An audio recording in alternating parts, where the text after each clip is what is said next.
What's going on, ladies and gents? Oh, take two. What's going on, ladies and gents? Welcome to this little short rundown episode of the Wiseman Talks podcast.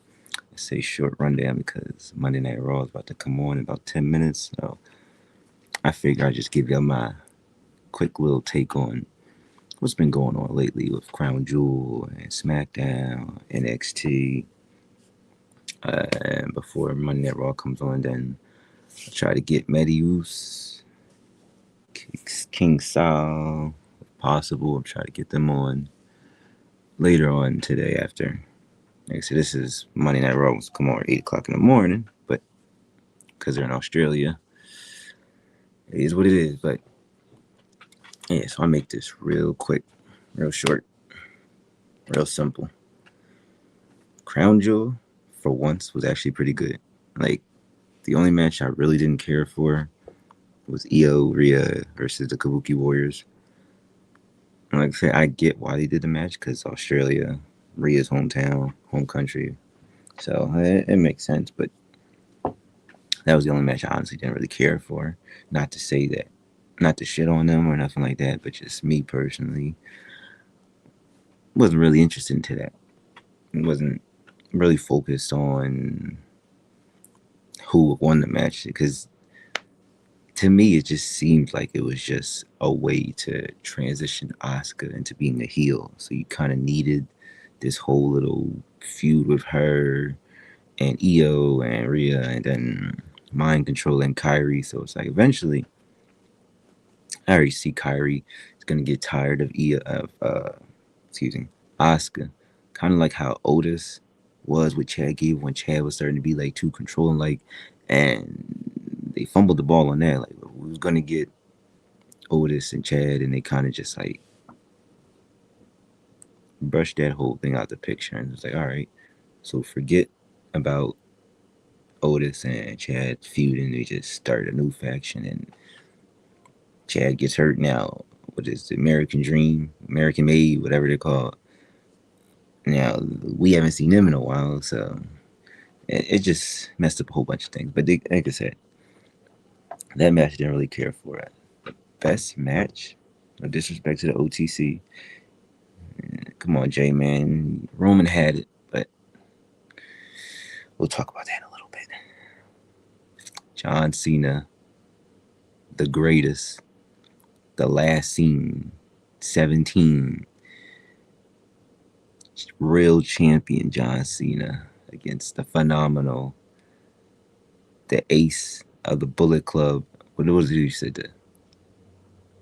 The ace, undisputed king of the Bullet Club, or something. I forget the whole list, but Mr. TNA, Mr. the phenomenal one, AJ Styles. Man, that match, I'm not even gonna lie, was the fucking greatest, best match I've. Let me see. Yeah, I'm not even gonna lie. That was probably the best match of the year so far. That's candidate for match of the year. Like that match was fucking phenomenal. No pun intended, but like just seeing them, it was like for us wrestling fans. Like no disrespect to like anybody else that like kind of tuned in, but if you grew up watching John Cena, like you if you were around long enough in the wrestling world to understand what went on in that match, you'll realize like that was cinematic. It was amazing. Like for me, like I said, I was able to see John Cena on the come up, like when he won the first time he won WWE Championship, to like the last time he's won the WWE Championship. Like I was there through the whole run. Like even though I didn't really like John Cena, but it's like I respect John Cena to where it's like, damn, this really is the last time. Like, and it's like for basketball fans, like seeing Kobe's last time. It's like you don't want it to end, but it's like you're enjoying the ride. And like LeBron, like or like say D Wade, like anybody that has a retirement tour, and like they announce it, it's like, damn, you don't want it to end, but it's like you're here to enjoy it. I bet I know I'm a little crusty, yeah. But like I say, it was amazing.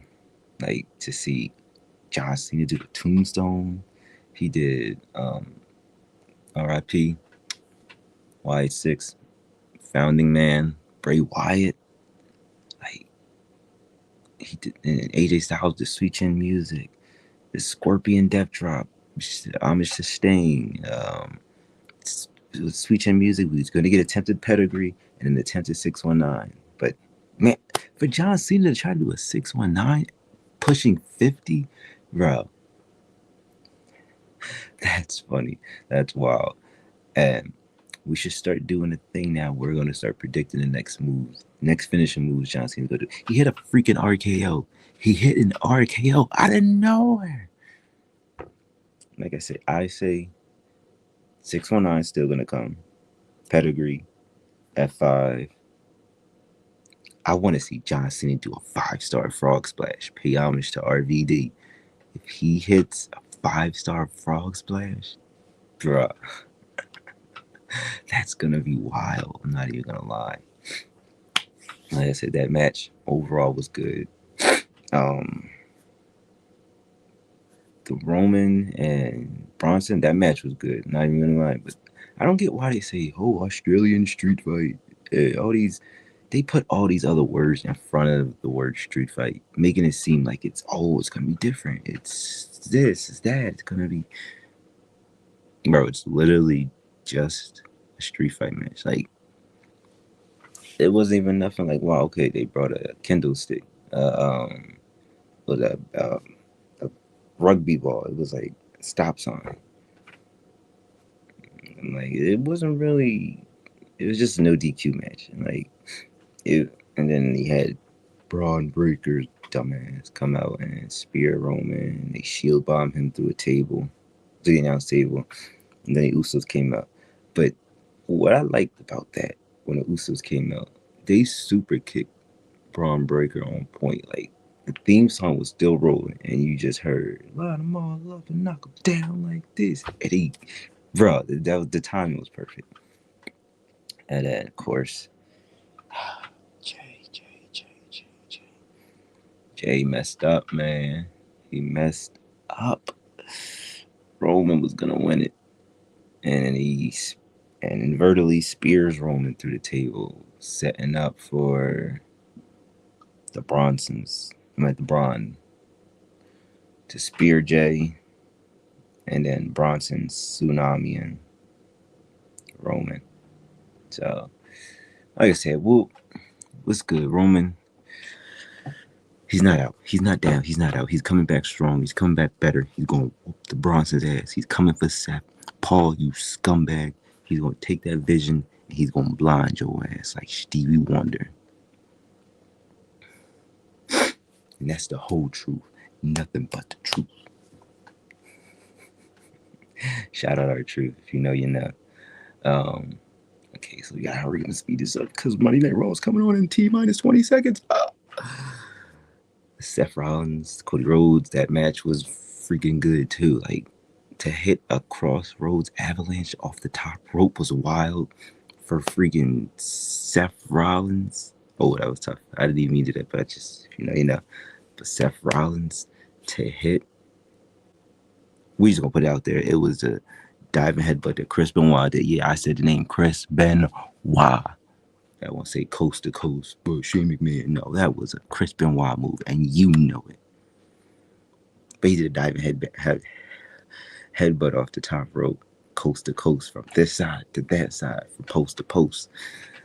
And that was, I think he injured his shoulder because it looked like, bro, he was holding his shoulder the whole time. And like, but props to Seth, man. That was a banger match. That was a good ass match. Was there any other matches? I don't know, but like I said, Crown Jewel was good. Don't really. Oh, Stephanie and Tiffy. That was a good match. But is it just me? Like, no disrespect to Tiffy, but she looks sick. Like, bro, if you look at her from last year to this year, like, I get you slimmed down with her, but like, you look sick. Like, are you okay?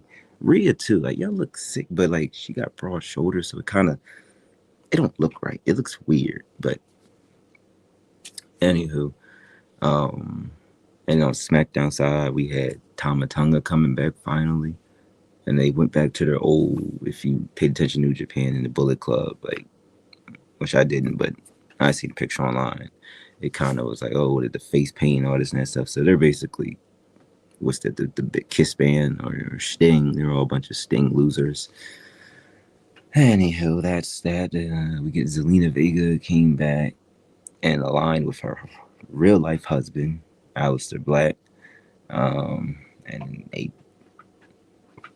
she helped him win the match against Damian Priest in the last man standing match. What else?